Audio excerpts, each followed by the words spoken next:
যে আমাদের বর্ষাকালে খরচটা একটু কমে আয় আর মনে করেন যে এই শুকনা সিজনে হালকা একটু খরচটা বললে যায়, কিন্তু ডিম ডিম পরিপূর্ণ থাকার কারণে যার কারণে আমাদের কোনো ক্ষতি হয় না আর কি। যে ভাই শামুকের বিকল্প কি আছে? যে নারিশ লেয়ার খাদ্য আছে না, যে এইগুলা ডিমের জন্য আলাদাই উৎপাদন করা হয়, যে এগুলা ডিমের হাঁসেরই খাওয়া, হাঁসের জন্য বরাদ্দ এগুলা।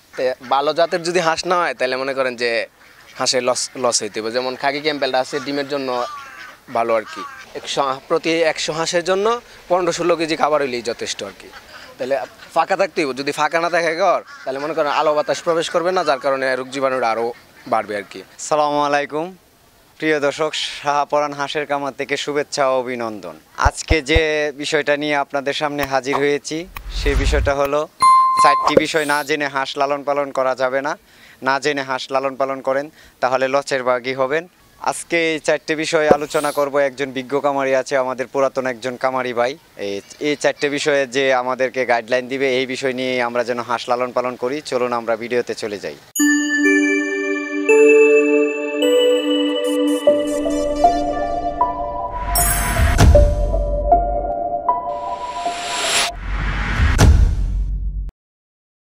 আসসালামু আলাইকুম ভাই। ওয়ালাইকুম আসসালাম, ভালো আছেন ভাই? আপনার নাম কি?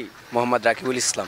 কত বছর ধরে হাঁস পালন করেন এটা বলেন? এই তো প্রায় 10-11 বছর যাবত।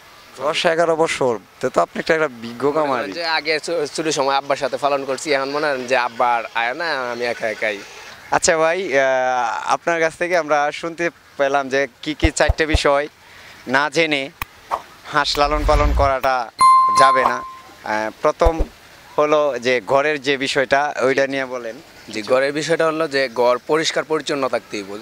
যদি ঘর পরিষ্কার পরিচ্ছন্ন না থাকে তাহলে মনে করেন যে হাঁসের রোগ জীবাণু বাড়বে আর কি। তো পরিষ্কার পরিচ্ছন্ন রাখতে হবে, হাঁস শুকনা জায়গায় রাখতে হবে, ঘর শুকনা থাকতে হবে সবসময়।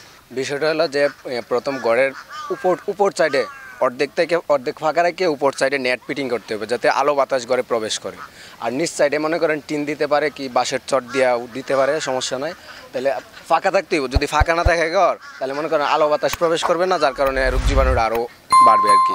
আলো বাতাস যাইতেই হবে। রাকিব ভাই যেরকম ভাবে কামার দিয়েছে, আমরাও যদি এরকম ভাবে কামার দিতাম, দেশ এবং যে কামার দিবে আমরা দুজনেই উন্নত হইতাম। আমি চাই সারা বাংলাদেশ রাকিব ভাইয়ের মতো সবাই কামার দেখ। আর দ্বিতীয় বিষয়টা একটু বলেন। দ্বিতীয় বিষয় হলো যে হাঁসের জাত। বিষয়টা হলো ভালো জাতের যদি হাঁস না হয় তাহলে মনে করেন যে হাঁসের লস হইতে হবে। যেমন খাকি ক্যাম্পেলটা আছে ডিমের জন্য ভালো আর কি। কতগুলো হাঁস আছে আপনার? আমার 700 পিস হাঁস আছে আর কি। 700 পিস। 700 পিস। ডিম কতগুলো পাচ্ছেন? 80% ডিম আছে। 80%, তার মানে 550। জি, এরকম আছে 540টা, 550-60টা এরকম ওই আর কি। এই 10টা কমে 10টা বলে এরকম আছে আর কি।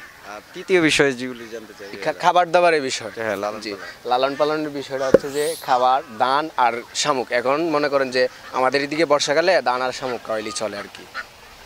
ধান আর শামুক। মনে করেন যে প্রতি 100 হাঁসের জন্য 15-16 কেজি খাবার হইলেই যথেষ্ট আর কি। যে রোগ প্রতিরোধ করার কি ব্যবস্থা? প্রতিরোধের বিষয়টা হলো যে ভ্যাকসিন দিতেই হবে। যে প্রথম অবস্থায় ডাক প্লেগ ভ্যাকসিন এবং পরবর্তীতে প্রতি 6 মাস পর পর হাউল কলেরা ভ্যাকসিন দিয়ে রাখতে হবে, তাহলে হাঁসের কোনো রোগ জীবাণু ঢোকার সম্ভাবনা থাকে না। আমরা যতটুকু জানি ওই যে মাছা দিয়ে রাখছেন, ওর যে বুল দিয়ে রাখছেন, এরকম কিসের জন্য? এরকম বসার জন্য আর কি।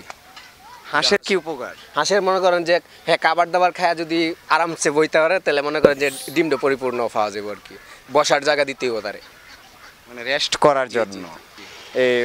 অনেকেই মানে চাকরির পিছনে না দৌড়ে, প্রবাসের পিছনে না দৌড়ে কামারি হচ্ছে, উদ্যোক্তা হচ্ছে। আমাদের এক ভাইও আছে। আমি বলতে চাইতেছি যে ওই কামারে আপনি কেমন লাভবান, কেমন ডেভেলপমেন্ট করতে পারছেন একটু বলবেন? যে মনে করেন যে এই চাকরি করতে গেলে বিদেশে যাইতে হলে তো একসাথে সবটা অ্যামাউন্ট জমা করতে হবে, 5-6 লক্ষ টাকা। তাই মনে করেন যে বাচ্চা আনলাম, কি 1000 বাচ্চা আনলাম, সর্বোচ্চ 1 লাখ টাকা খরচ হইলো। সর্বোচ্চ ডিমের পর্যন্ত 1,10,000 টাকা খরচ হইলো। তাহলে মনে করেন যে ডিম আসা পড়লে পরে আর কোনো খরচ নেই। পরে মনে করেন যে হেয়ার কাভার দিয়ে হেয়ার চলতেছে, আবার লাভ যেটা এরতেছে এটা আমার সংসার চালাইতেছে আর কি। যখন আপনারা উইডারে কি কত ঘন্টা এইভাবে অবস্থা রাখেন? এখন তো দেখতেছি আকাশের অবস্থা খারাপ, এই বৃষ্টি আসতেছে, হাঁসের কোনো সমস্যা? না, বৃষ্টি আসলে হাঁসের সমস্যা নেই। প্রচন্ড রোদ উঠলেও সমস্যা নেই। মনে করেন যে রোদ উঠলে সবটা পানিতে নেমে যাইবো, আবার রোদ কমে যাইলে আবার টানি উঠতে আইব। ইন্টারপাস করে উনি নিজে এই সংসারে হাল ধরছে। আমরা ওনার কাছ থেকে আরো বিস্তারিত তথ্য জানবো। ভাই, আমরা জানতে চাইছি যে আপনি ওই যে রাত্রেবেলা শুনলাম আপনি শামুকের বিষয়টা যে কোথা থেকে সংগ্রহ করেন, কি জি, আসলে? আমাদের বাড়ির পাশেই হাওড় আছে, হাওড় থেকে সংগ্রহ করি আর কি। কিভাবে এটা? এই তো জাল দিয়া জাল আর নৌকা আছে, জাল আর নৌকা দিয়ে মনে করেন যে মারতে হয় আর কি। ওইটা কোলায় একটা মানুষ সর্বোচ্চ ঘুমানি তো 6 ঘন্টা তো ঘুমানি লাগে। না, আপনি মনে করেন যে শামুক মারতে বেশি সময় লাগে না, মনে করেন যারা যে যদি কিনতে চায় শামুক, কিনতে চাইলে মনে করেন যে প্রতি বস্তা 200 থেকে 250 টাকা আর কি। যে আপনার এনে হাসা আছে না, মানে যে পুরুষ জি জি, প্রতি 10টার মধ্যে একটা করে হাঁস আর কি। প্রতি মানে 100 100 মধ্যে 9টা হাঁস, 10টা হাঁস। 10টা। জি জি, মনে করেন যে এগুলো আমাদের ডিম তো আবার হ্যাসারিতে নিতেছে। মানে বাচ্চা ফোটানো, জি জি, বাচ্চা ফোটানো সিদ্ধ করানো সম্ভব? এটা সিদ্ধ করেও খাওয়া যাবে, আবার বাচ্চা ফোটানো লেগে নিতেছে। মনে করেন যে সময় এই হ্যাসারি বন্ধ হয়ে যায়, প্রতি এই বছরে 1-2 মাস বন্ধ থাকে, যে এই 2 সময় আমরা বাজারে বিক্রি করি। এই সময় মনে করেন ভালো দাম থাকে। এখন ডিমের দাম কত আছে? এখন মনে করেন 1700 থেকে 1800 টাকা শো আর কি, প্রতি পিস 17 থেকে 18 টাকা পড়ে। এই যে হাঁসটা এনে কত দিনের বয়সের হাঁসটা এটা? আমার এটা মনে করেন যে 11 মাস রানিং আর কি। 11 মাস। ওইটা ডিম দিতেছে আপনার? ডিম 5.5 মাস বয়স থেকে ডিম শুরু করছে আর কি। শুরু করছে। তা শুরু করতে পরিপূর্ণ ডিম আসতে কতদিন লাগে একটা হাঁসের? মনে করেন যে 5 মাসের ভিতরেই পরিপূর্ণ ডিম আইসা যায়। 5 মাসের ভিতরে? মনে করেন 5 মাসে শুরু করে 20 থেকে 25 দিনের ভিতরে মনে করেন সবটা ডিম আইসা যায়। হাঁসটা হইতে আবার খাকি ক্যাম্পেল, আর যদি অন্য জাতের হয় তাহলে মনে করেন যে হাফ ডাউন করবো ডিম। তাই তাই। যার কারণে আচ্ছা, খাওয়ার ভিডিওতে সমস্যা। যারা দেখা যাচ্ছে ওইটা কি কাকি ক্যাম্পেল? জি জি, এটা পুরাটাই খাকি ক্যাম্পেল। আবার হাঁসা যেটা, হাঁসাটা সহ সবটাই খাকি ক্যাম্পেল আর কি। আচ্ছা ভাই, এই যে শামুকটা যে খাওয়ান, শামুকটার কি উপকারী? অনেক জেলায় পাওয়া যায় না। শামুকটা মনে করেন যে ক্যালসিয়ামটা পূরণ করে, মনে করেন যে অন্য যা আছে এই শরীরে ঘাটতি পূরণ করে।